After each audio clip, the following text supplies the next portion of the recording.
안녕하십니까. 코인공화국 트레이더 데이빗입니다. 불안하십니까? 리플이 제가 말씀드린 2,000원대 초반 가격까지 안 내려오고 그냥 올라가 버릴까봐 지금 불안하십니까? 그런 분들은 기준이 없어서 그렇습니다. 제가 말씀드린 리플 불규칙 플랫 시나리오가 깨지는 기준점은 리플이 7월에 만들었던 고점입니다. 만약 거기를 깨고 올라가 버리면 이제 저는 다른 시나리오에 대한 준비를 해야 되겠죠. 시장을 100% 예측하는 것은 불가능에 가깝습니다. 제 관점 또한 언젠가는 틀리는 경우가 생길 수밖에 없겠죠. 하지만 만약에 그렇게 된다면 예전처럼 많은 사람들이 저를 비난할 게 분명합니다. 그럼에도 불구하고 저는 지금 전혀 불안하지 않습니다. 왜냐하면 저는 트레이더니까요. 시장의 움직임에 유연하게 대처하고 수익만 내면 되는 거 아닙니까? 저는 지금 제 예측이 빗나가고 리플이 고점을 재차 갱신하더라도 분명히 수익을 낼 겁니다. 자신 있습니다. 제 채널과 제 분석에 여러분들이 관심을 가져주시는 거 정말 감사한 일입니다. 그래서 저는 여러분께 고기 잡는 방법을 알려드리고 싶은 겁니다. 제가 제 관점에 대해서 설명을 드리고 그에 대한 근거를 말씀드리는 이유를 잘 생각해 보세요. 자, 먼저 차트를 이렇게 크게 본다면 여기서 이제 상승파동, 전체 큰 상승파동 하나가 종료가 됐다고 말씀드렸죠. 그 이후부터 여기 이후는 쭉 이렇게 조정파동이 진행 중이다 라고 말씀을 드렸습니다. 이런 식으로 A, B, C 불규칙 플랫이라는 조정파동이 진행 중일 가능성이 현재로서는 가장 높습니다. 자, 이 B파의 종점이 A파의 시작점을 넘겼기 때문에 그렇기 때문에 불규칙이라는 이름이 붙는다고 말씀을 드렸습니다. 자, 이런 불규칙 패턴 같은 경우에는 가격 조정보다는 이런 식으로 박스 구간을 그리면서 기간 조정의 성격을 띈다고 말씀을 드렸죠. 그러면서 이런 불규칙 플랫의 특징으로는 직전 고점이나 저점을 살짝 깨는 움직임이 발생을 한다고 말씀을 드렸습니다. 이거를 이제 좀 어려운 말로 스탑 헌팅이 자주 나온다 이렇게 표현을 하죠. 자, 지금 제가 여기서부터 리플 고점 갱신이 없을 겁니다 이렇게 말씀을 드렸는데, 자, 이 부분을 1시간 봉으로 지금 보면 고점이 만들어지기 바로 직전의 조정, 이 부분이 강세 삼각형으로 만들어졌기 때문이라고 말씀을 드렸습니다. 자, 일반적인 삼각 수렴은 어떻게 생겼죠? 이렇게 생겼죠. 이렇게 고점은 낮아지고 저점은 높아지고 거래량이 줄어드는. 자, 하지만 이런 강세 삼각형의 경우에는 추세 방향으로 이제 추세선이 이렇게 모이면서 진행이 된다고 말씀을 드렸죠. 자, 이 부분을 조금 더 확대해서 보면 A파보다 B파가 길고 C파보다 D파가 긴 이런 추세 방향대로 나아가려는 힘이 크기 때문에 이런 모양이 나온다고 말씀을 드렸습니다. 강세 삼각형의 특징 기억나시죠? 한 단계 더 큰 파동에서 강세 삼각형의 종점이 전체 파동의 38.2% 되돌림 위치에 출현한다고 말씀을 드렸고요. 그리고 삼각형이 마무리되고 나서 분출하는 범위에 대해서 말씀을 드렸었죠. 가장 긴 내부 파동, 여기서는 당연히 요 B파가 가장 깁니다. 요 길이를 삼각형 종점에다가 갖다 댔을 때 B파 길이의 161.8%보다는 높게 분출을 해야 되고 261.8% 요 라인은 넘기면 안 됩니다. 자, 그리고 중요한 거, 분출 범위가 여기 피보나치 2레벨이죠. 200%를 넘어서는 순간 여기에서 만들어진 고점은 아주 오랫동안 깨지지 않는 자리가 될 것이다 이렇게 책에 나와 있습니다. 자, 비트코인이 지난 109K 고점을 만들 때도 마찬가지고 지금 리플의 상황도 마찬가지입니다. 여기 200% 선에는 안 닿고 지금 고점이 만들어졌죠. 그렇기 때문에 아주 오랫동안 깨지지 않을 고점은 아니다. 대략 한 서너 달이면 다시 고점을 뚫으러 올라갈 겁니다.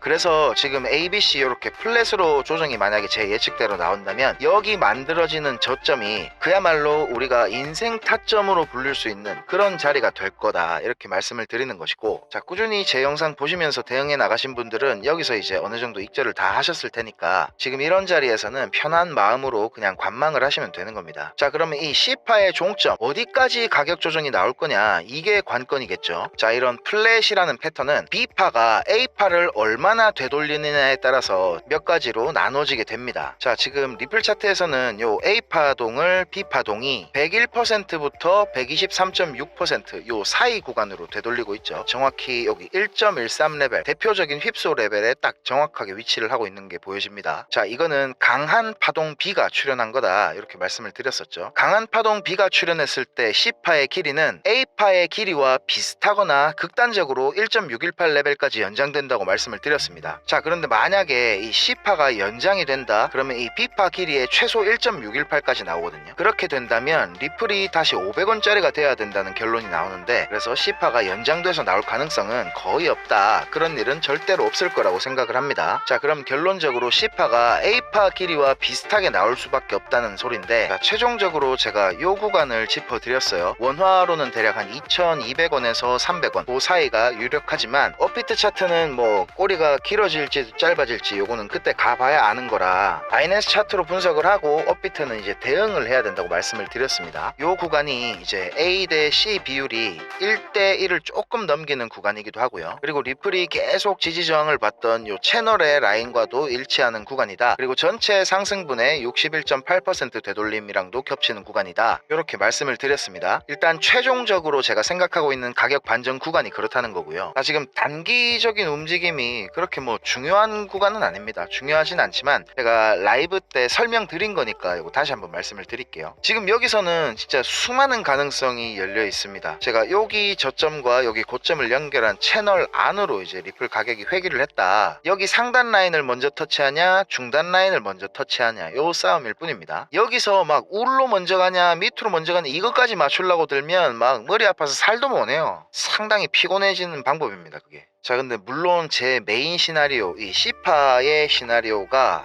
예측이 틀릴 가능성도 존재하겠죠. 이렇게 밑으로 내리꽂기 전에 이 고점을 넘긴다면 제 시나리오가 틀리는 겁니다. 자, 하지만 그럴 가능성은 10% 미만이라고 저는 생각을 하고요. 단기적으로 요 구간 있죠. 요 구간 제가 옛날에 그 지지 나올 거라고 말씀드린 구간인데 원화로 대략 한 3,500원 왔다 갔다 하는 가격일 것 같아요. 자, 여기까지는 이제 내려가더라도 지지받는 모습을 좀씩은 보여줄 거라고 생각을 하고요. 지지를 받더라도 어차피 내려간다. 이 채널 하단에서도 또 이제 비비다가 툭 떨어지고 이러겠죠. 자, 요 단기 관점이랑 큰 그림 모두 참고하셔가지고 대응을 잘 하셨으면 좋겠고요. 제가 7월 말부터 계속 꾸준하게 말씀드렸죠. 이런 단기적인 움직임까지 100% 맞춘다는 건 불가능합니다. 그렇기 때문에 리플 차트가 움직이는 거를 보면서 이제 하나씩 시나리오들을 지우다 보면 이러이러한 시나리오가 제일 확률이 높다. 자, 그러면 이 시나리오가 터지는 기준이 어디지? 그럼 나는 이거를 갱신하기 전까지는 이 시나리오에서 내가 최대한 수익을 낼 수 있는 방법으로 매매를 한다. 이게 답니다. 특별한 게 없죠. 내가 세워놓은 시나리오에 대한 기준이 명확하다면 여기서 어떻게 단기적으로 움직이든 간에 부환해동하지 않고 내가 기준 잡은 시나리오 안에서 움직이기만 한다면 나는 수익이 나는 겁니다. 자, 그리고 내 생각대로 움직이지 않는다면 조금 멀찍이서 관망을 하면서 앞으로 제일 가능성 높은 시나리오가 뭘까? 이런 데에 대한 생각을 해보면 되겠죠. 자, 지금까지 리플은 정말로 정직하게 움직여왔고 올해 초부터 제 영상 보고 대응만 하셨어도 리플 개수는 최소 2배 이상 늘어나셨을 것이고 이런 데서 뭐 거의 다 익절하신 분들은 푸근한 수익을 누리고 계실 겁니다. 자, 제가 지금 비트코인 차트를 보면 그려놨던 박스에 정확히 저항이 지금 나오고 있는데 요 구간이 어디냐면요. 자, 텔레그램 채널에도 올려드렸죠. 여기 자, CME 차트에 이렇게 갭이 발생했다고 제가 몇 주 전에 얘기 드렸는데 요 구간을 지금 정확하게 다 채운 겁니다. 지금 움직임으로. 그렇기 때문에 앞으로는 이 밑에 있는 갭까지 움직일 게 조금 확률이 높아진 상황입니다. 그리고 뭐 지금 당장 이렇게 내려도 뭐 이상한 그림은 아니지만 자, 여기 제가 전달 드렸죠. 비트 기준으로 118.7K 자, 요 구간이거든요. 요 구간까지 상승을 하더라도 저는 전혀 뭐 불안하거나 그렇지 않을 겁니다. 왜냐면 내가 잡아놓은 기준이란 게 딱 있으니까요. 자, 참고하셔서 매매 잘 하셨으면 좋겠고 지금 소통방에도 보면 뭐 제 관점 보고 현금으로 계속 보유하고 계시다 이런 분들이 좀 많은 것 같은데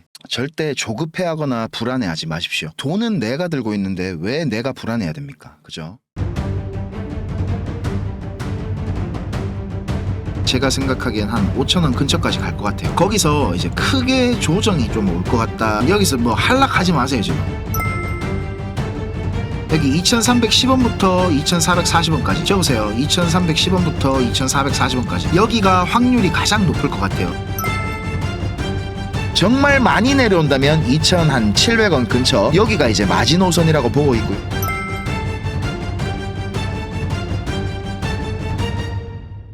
자, 그리고 XRP 서울 2025 행사 안내 다시 한번 드리겠습니다. 자, 9월 21일입니다. 21일 일요일에 개최된 행사고요. 지금 원래 이 티켓 가격이 10만원이에요. 10만원. 자, 그런데 여기 할인 코드 넣는 데다가 데이빗이라고 알파벳으로 이렇게 넣으면 50% 가격에 5만원에 예매를 하실 수 있습니다. 자, 근데 할인이 이게 끝이 아닙니다. 5만원에 예매를 하시고, 자, 텔레그램 채널에 보면 제가 환급 신청 양식을 이렇게 올려놨는데, 제 코드로 50% 할인을 일단 받고 나서 요 환급 신청 양식까지 제출을 하시면 기린 월렛을 통해서 35,000원치 XRP를 이제 행사 이후에 쏴준다고 합니다. 그러면 실질적으로 티켓이 10만원인데 5만원 할인 받고 35,000원치 XRP를 받으면 15,000원에 구매하는 거나 다름없습니다. 그죠? 제가 지금 무려 85% 할인 코드를 따왔기 때문에 이거 여러분들 조금 많이 신청해 주셔서 제 면을 좀 살려주셨으면 좋겠습니다. 그래야 이제 앞으로 이런 행사 같은 거 있을 때 꾸준하게 제가 할인 코드를 따올 수 있겠죠. 자, 오늘은 제가 좀 중요한 말씀을 드려볼까 하는데요. 지금 시장 참여자들의 심리가 제가 보기엔 너무 낙관적입니다. 많은 전문가들과 시장 참여자들의 확신이 저는 좀 무섭게 느껴지고 있거든요. 좀에 뭐 내리면 어떻노? 곧 올라갈 건데. 이런 생각이 지금 팽배하다는 겁니다. 그런데 지금 시간이 점점 길어지고 있습니다. 제가 리플 강세 삼각형 출현을 말씀드리면서 당분간 고점이 갱신되지 않을 거라고 말씀드린 뒤로 지금 거의 2달이라는 시간이 지나고 있습니다. 제 영상 보시면서 대응해 오신 분들은 지금 뭐 좀 편안하시겠지만 대부분의 시장 참여자들의 마인드가 정말로 위험하다는 겁니다.